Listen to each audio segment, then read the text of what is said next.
All right, so we're going to see another Lucina, Mr. E, opting to go a very similar character to Marth. He does play this character, Lucina, for specific matchups, I think. And I guess Sheik is one of those characters.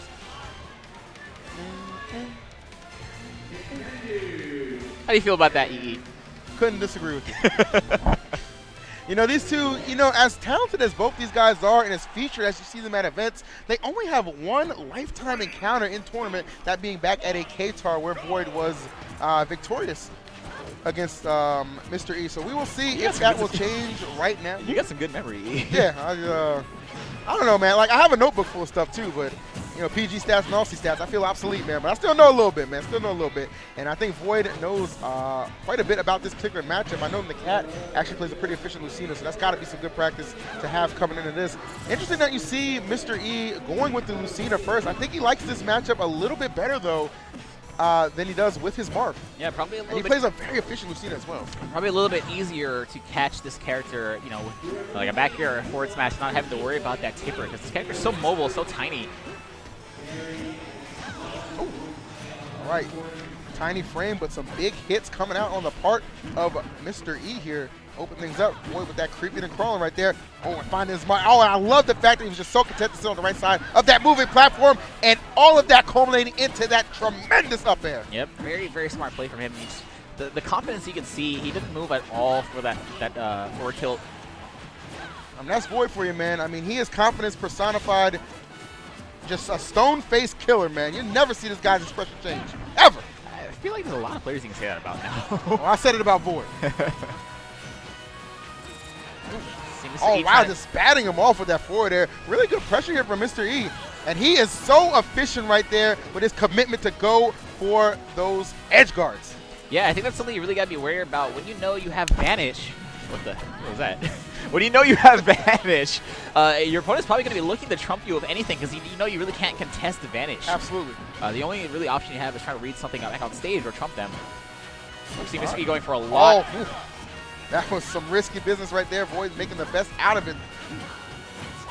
Oh, and that was crazy. That was a really good catch with the dance blade. Scouted out he was going to land behind him. Just a little bit of free percent right there. And man, they are just trading hits, battling back. Right now you see VoiD slight advantage here in percent. And looking to just push that again, catching him. Oh, that platform, that stretcher platform, taking him exactly where he wanted to be at, and he's not going to have a jump to make it back from that. That is why that situation was so good for VoiD. Saw an opening, recognized there was no jump to be had, pushed it, and that first game goes to CLG zone. It was like a custom combo, man. That stretcher platform moving at the exact same area he wanted to be to assist him with that forward air and read the air dodge. Terrific play all around. Yeah, that was a really fun first match to watch. I think there's a lot. I think if this is going to game 5, I'll be surprised. Yeah. All right, and I like the fact that Mr. E stayed confident with this Lucina. Again, really do believe he prefers this match over using Marth. Oh, wow, what a quick start. And the insane footstool little reset right there by VoiD. And so I think this is a great stage for Lucina. Obviously, everybody in the world knows that this stage has a relatively low ceiling blast zone, but close to the edges, it does have some of the closest horizontal blast zones as well. So we can get forward smash near the edge, or the back air even off stage. Okay, so on the shield through all that. Oh, there's some great counterplay on the point of VoiD here. Mr. E every single time making the first move, and VoiD is right there with the checkmate. Did you see how clutch that was? That crouch going to go right underneath that Lucina falling forward air. Uh-oh. Grab? Oh, no disrespect to Robin right there on that checkmate comment. I don't want to make anybody take. EE, I miss the old EE. Unapologetic, man. And I don't think Mr. E is going to look to apologize here for this really strong start he has over VoiD. Some great spacing on his part, looking to just get in there and close things out. Terrific dancing blade, delaying that last hit just a bit. Okay, no, not giving him air dodge. All right, and VoiD just like that, immediately back into this thing. Able to find the back air here. Oh, and Mr. E. He made him do it. Yeah, I like the fact that he went for the preemptive up B because VoiD was applying all that pressure, but just a little too far to make it back to the stage. Ooh, clean up air will close out that stock. A slight miss space by seen by VoiD. I don't think he really wanted to land on the platform like that, but...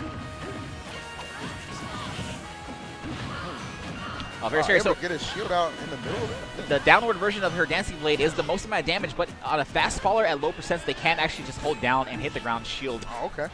And that is really, really punishable on shield. No doubt. So Mr. E has maintained this lead. Looking pretty good here against VoiD. So VoiD sometimes, man, it's all about just one hit and how far he can take it. And I'll tell you, if you're a VoiD fan or a Smash 4 fan in general, you know that this man take hits to the limit.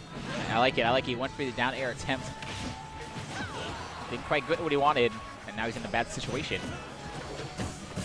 Oh, okay. Able to get his shield up quick enough to react to that B. Probably anticipated that, to be honest.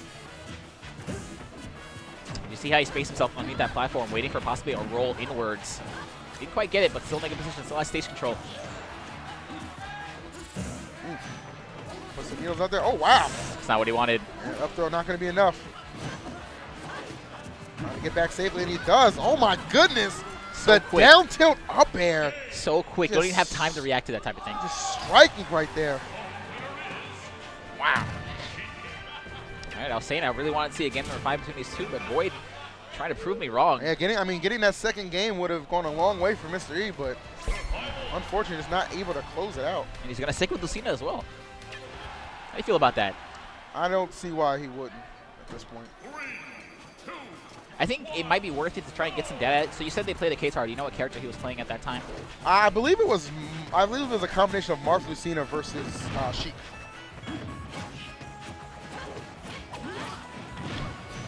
Okay. All right.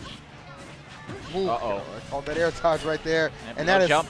And I see Mr. E just kind of kicking himself, and it kind of harps back to the part to that game where we commentated between VoiD and Xanadu, right? You know, you're down 2-0, you get pressured early on, and you just make a bad air dodge decision, and you get caught without a jump, and that is the result right there. So VoiD well on his way to a 3-0 off of that very strong start. Yeah, it's going to be very hard for Mr. E to bring this one back, but still possible. This is Lucina. She a very light character, so you can get some rage on him and like a good forward smash for you near the edge. VoiD is not. It doesn't seem like the kind of person that's going to let that happen. Oh, taking the trick out of Zero's book. She's going to land with that down here. Yeah, dare to up smash right there. And the forward smash to wipe out that stock. So I was talking about, man. E, the pulse still alive. Yep, he is not out just yet. This is a good position. This is great for Lucina. Sheik is going to have a hard time paying at this percent with no rage. Lucina has the rage she needs to get an early KO. Absolutely. They have to get some damage on VoiD first, though. Yeah, that tends to be the struggle right here. VoiD in firm control, understands the lead he has. You see a little bit of that needle camping. Man, I wonder if VoiD is DIing towards Mr. E to get out of these dancing blades. Looks like he's missing the final hit of it. Like, I've seen that happen at least 3 or 4 times now.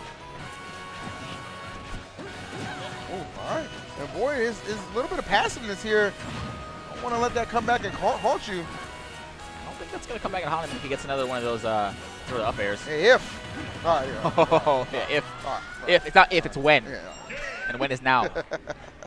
As VoiD takes it 3-0 over Mr. E. I think it was a great attempt by Mr. E. He was playing so well in that set. Especially even in that last game, you saw he kept it pretty close despite the incredibly early stock loss right there to start things off. But that's been a little bit of the theme, a couple of these matches here that we've seen in this top 32, and that has certainly been a difference maker. But, you know, kudos to VoiD. We'll continue on the winner side of things.